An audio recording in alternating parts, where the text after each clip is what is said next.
সুপ্রভাত বন্ধুরা, জয় হিন্দ। প্রাইমারি শিক্ষক নিয়োগের ইন্টারভিউয়ের সম্ভাব্য প্রস্তুতি কিভাবে নেবে সেই সংক্রান্ত আমরা ভিডিওর যে সিরিজ শুরু করেছি তার আজকে 8 নম্বর পর্ব। তো তোমরা আগে যদি পর্বগুলো না দেখে থাকো অবশ্যই সেগুলো প্রথমে দেখে নেবে। দেখো, প্রথমেই আমি তোমাদের কাছে দুঃখিত আগামীকাল ভিডিও না দিতে পারার জন্য। চলো তাহলে আর দেরি না করে আমরা প্রথম কোশ্চেনটা চলে যাই। তার আগে তোমাদের জানিয়ে রাখি, আমাদের ডেসক্রিপশনে লিঙ্ক দেওয়া থাকে আমাদের হোয়াটসঅ্যাপ চ্যানেল এবং তোমার টেলিগ্রাম চ্যানেলে। তোমরা যদি সেখানে কানেক্ট হতে চাও তো কানেক্ট হতে পারো। প্রথম কোশ্চেন আমাদের কি বলছে দেখি। বলছি, ত্রিভাষা সূত্র সম্পর্কে আপনি কি জানেন? দেখো, ত্রিভাষা সূত্র এগুলো কিন্তু তোমাদের জানতে হবে। ত্রিভাষা সূত্র কি? দেখো, এটা যদি তোমাকে জিজ্ঞাসা করে তোমাকে বলতে হবে, স্যার ত্রিভাষা সূত্র শিক্ষার জন্য 1968 খ্রিস্টাব্দে অঙ্গরাজ্যগুলোর মধ্যে সঙ্গে আলোচনা করে শিক্ষামন্ত্রক ভারত সরকার দ্বারা এটা অনুমোদিত হয়েছিল বা সূত্রায়িত হয়েছিল। এই সূত্রটি এই জাতীয় নীতি প্রস্তাবে নির্ধারিত হয়েছিল যে 1968 খ্রিস্টাব্দে শিক্ষার সংস্থানের কথা বলা হয়েছে হিন্দিভাষী রাজ্যগুলোতে হিন্দি, ইংরেজি এবং আধুনিক ভারতীয় ভাষা পছন্দ অনুযায়ী দক্ষিণ ভারতীয় ভাষাগুলোর মধ্যে একটা। আর অল হিন্দিভাষী রাজ্যগুলিতে, যেগুলো অহিন্দিভাষী রাজ্য, সেগুলোতে হিন্দি, ইংরেজি এবং আঞ্চলিক ভাষা থাকবে। সেটা হচ্ছে তোমার ত্রিভাষা সূত্র। আশা করছি তোমাদের বোঝা গেছে। পরবর্তী কোশ্চেন, শিশু শ্রম আইন কবে হয় এবং এর প্রধান বক্তব্য কী? শিশু শ্রম আইনে দেখো, শিশু শ্রম আইন 1986 সালে হয়। এর মূল বক্তব্য হলো যে 14 বছর বয়স পর্যন্ত কোনো শিশুকে কাজে নিযুক্ত করা যাবে না। শিশু শ্রম সংক্রান্ত সংবিধানের ধারা হলো ভারতীয় সংবিধানের অনুচ্ছেদ 24-এ বলা আছে, যা 14 বছরের কম বয়সী শিশুদের কারখানা, খনি বা অন্যান্য বিপজ্জনক কাজে নিয়োগে নিষিদ্ধ। এই অনুচ্ছেদটি ভারতীয় মৌলিক অধিকারের অংশ, যা শিশুদের সুরক্ষা নিশ্চিত করে। তাহলে এখানে এটা হচ্ছে মৌলিক অধিকার এবং কোন আর্টিকেল হচ্ছে 24 বা 24। দেখো, আমাদের স্টেটের অফলাইন মক ইন্টারভিউ এবং ডেমনস্ট্রেশন চালু হয়েছে। তো তোমরা যদি সেই ব্যাচে জয়েন করতে চাও তাহলে জয়েন করতে পারো। অফলাইনে আমাদের ঠিকানা হচ্ছে বোলপুর শান্তিনিকেতন ক্যাম্পাসে, আর এটা অফলাইনে হচ্ছে পুরোপুরি। সপ্তাহে আমরা দুদিন করে এই মুহূর্তে ক্লাস দিচ্ছি, আর SLSTটাও আমরা দেখাচ্ছি। যদি তোমাদের প্রয়োজন থাকে তাহলে এই নাম্বারে কন্ট্যাক্ট করে নেবে। আর ফিজও খুব নমিনাল আছে, তো সেক্ষেত্রে তোমাদের একটা ইনফরমেশান দেওয়া রইল। দেখব পরবর্তী কোশ্চেন। 2020 সালের শিক্ষানীতি কতটা ফলপ্রসূ হবে বলে আপনি মনে করছেন? 2020 সালের শিক্ষানীতি সম্বন্ধে তোমার কাছে জানতে চেয়েছেন। দেখো, নতুন শিক্ষানীতি 2020 সালের অনুযায়ী 2025 সালের মধ্যে সকলের জন্য প্রাথমিক শিক্ষা সুনিশ্চিত করতে হবে। ফাউন্ডেশন কোর্স বা মাল্টি ডিসিপ্লিনের মতন কোর্স লাগু করতে হবে। নতুনভাবে আবার চালু হচ্ছে 3 ভাষার ফর্মুলা, যেটা একটু আগেই তোমাদের বললাম, ত্রিভাষা ফর্মুলা। কলেজ বা ইউনিভার্সিটিতে ভর্তির জন্য থাকছে ন্যাশনাল টেস্টিং এজেন্সি, যেটাকে বলা হচ্ছে NTA।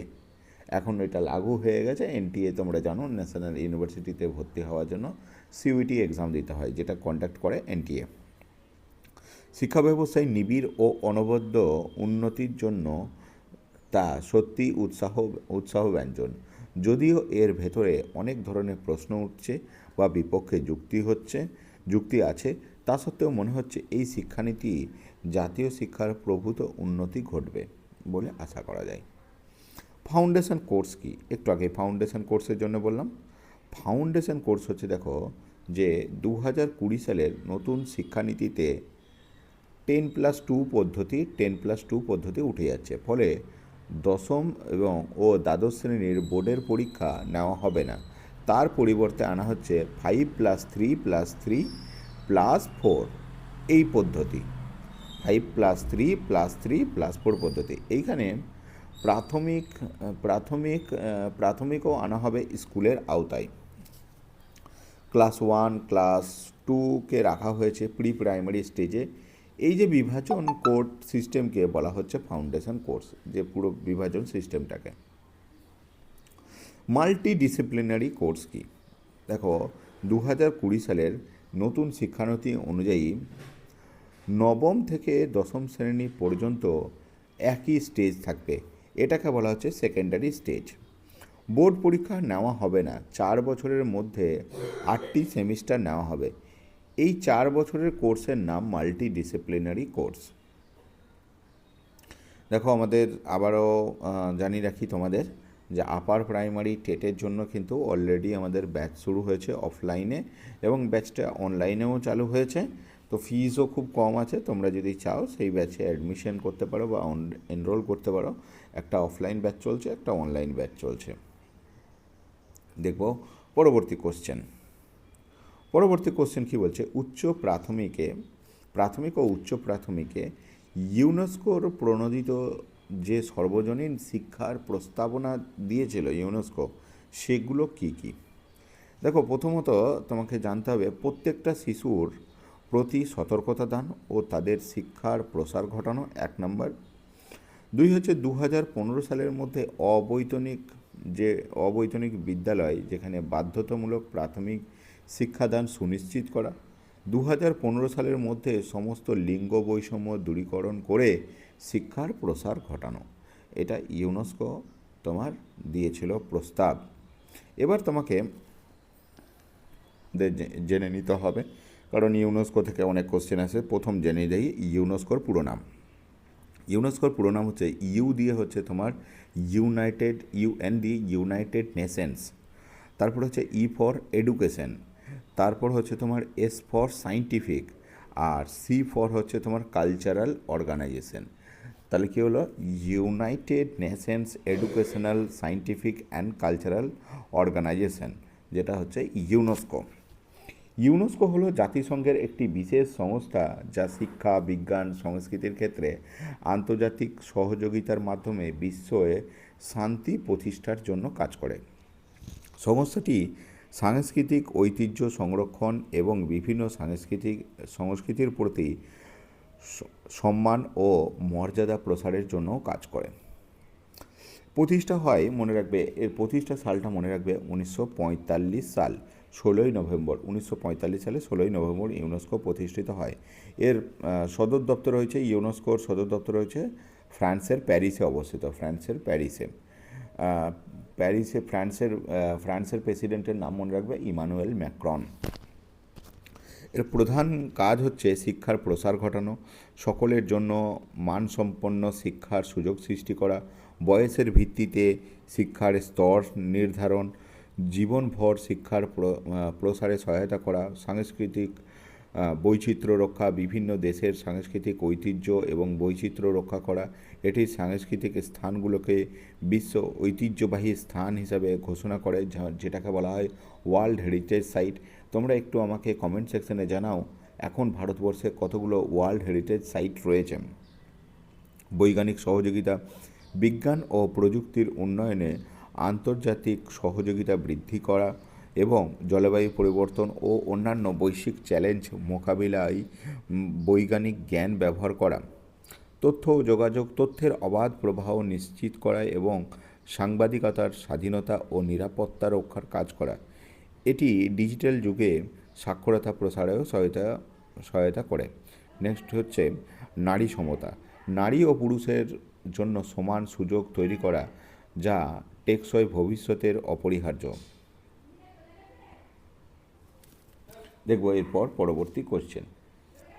পরবর্তী কোশ্চেন বলছে যে বেসরকারি শিক্ষা প্রতিষ্ঠানগুলির শিক্ষার গুণগত মান কি সঠিকভাবে নিয়ন্ত্রণ করতে পারছে বলে আপনি কি মনে করেন? দেখো সেক্ষেত্রে তোমাকে বলতে হবে, যেগুলো খুব নাম করা বা ভালো রেজাল্ট করা প্রাইভেট শিক্ষা প্রতিষ্ঠান আছে, তারা শিক্ষার কোনো মান সঠিকভাবে নিয়ন্ত্রণ করলেও কিছু বেসরকারি প্রতিষ্ঠান আছে যারা কোনো গুণগত মান নিয়ন্ত্রণ করছেন না, উপরন্তু ভবিষ্যৎ প্রজন্মকে ভয়ানক বিপদের সম্মুখীন করছে বলে স্যার আমি মনে করছি।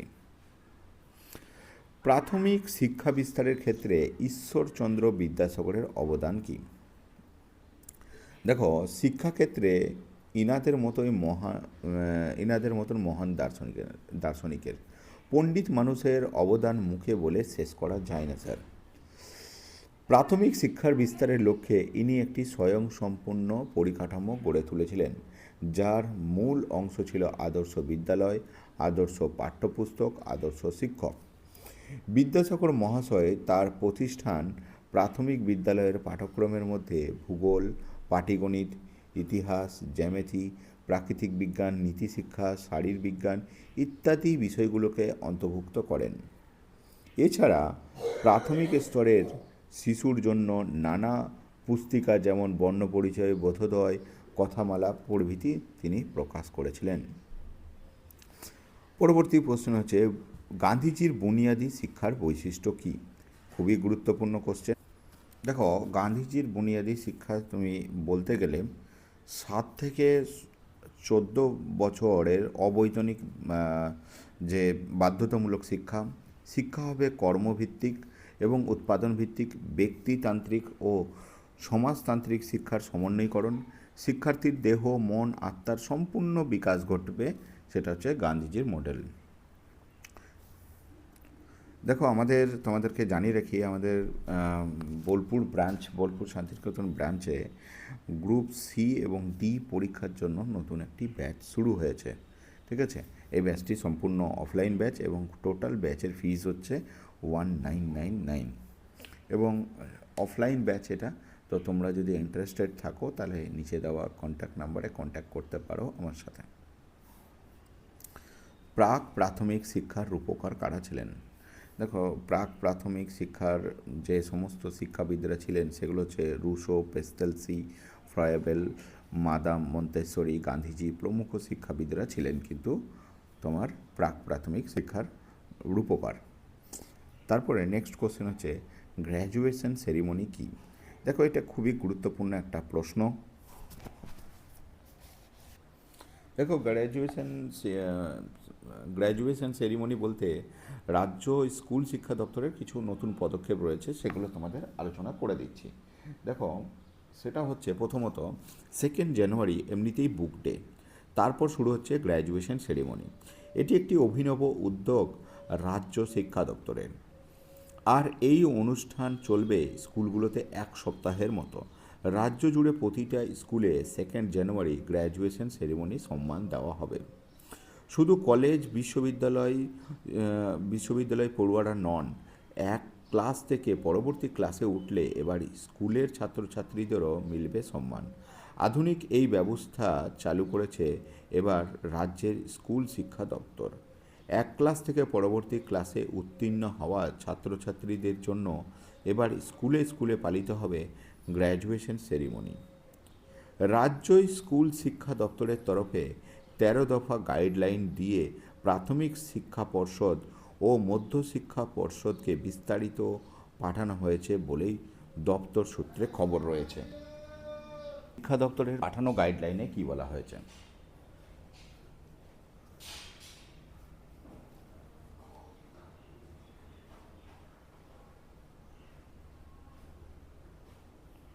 স্কুল শিক্ষা দপ্তরের গাইডলাইনে বলা হয়েছে প্রতি বছর 2 জানুয়ারি বা তার পরের দিনগুলো থেকে করতে হবে গ্র্যাজুয়েশন সেরিমনি।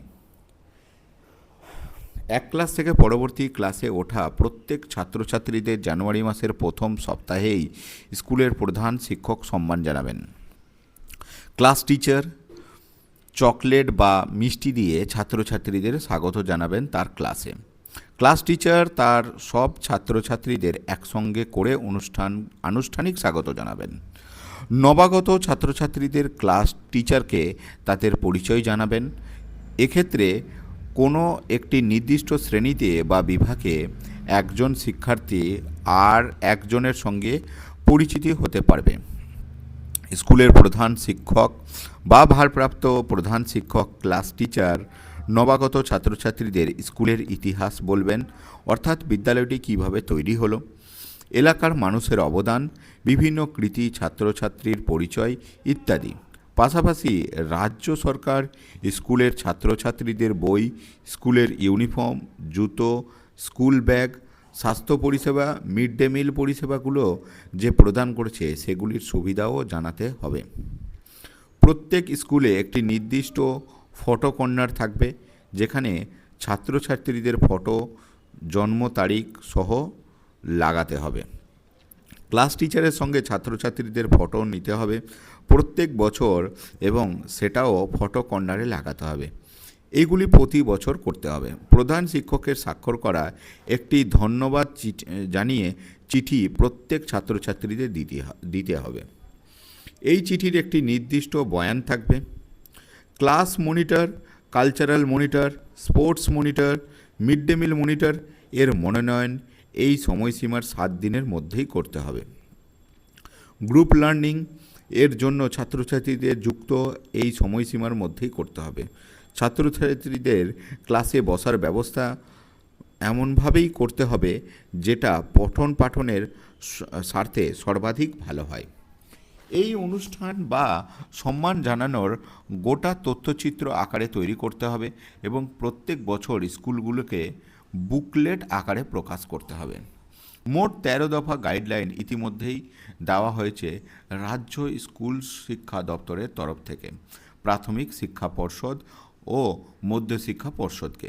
মূলত শিক্ষাক্ষেত্রের এই ধরনের গ্র্যাজুয়েশন সেরিমনি বিভিন্ন বেসরকারি বা সরকারি শিক্ষা প্রতিষ্ঠানগুলিতে প্রচলিত রয়েছে। আশা করছি তোমরা বুঝতে পেরেছ। তোমাদের জন্য একটি কোয়েশ্চেন রয়েছে, সেটা বলো যে স্বাস্থ্যসাথী প্রকল্প কত সালে চালু হয়েছে এবং এই প্রকল্পের উদ্দেশ্য কী। তোমরা কমেন্ট সেকশনে জানাবে এই স্বাস্থ্যসাথী প্রকল্পের কত সালে চালু হয়েছে এবং এই প্রকল্পের উদ্দেশ্য কী। জয় হিন্দ।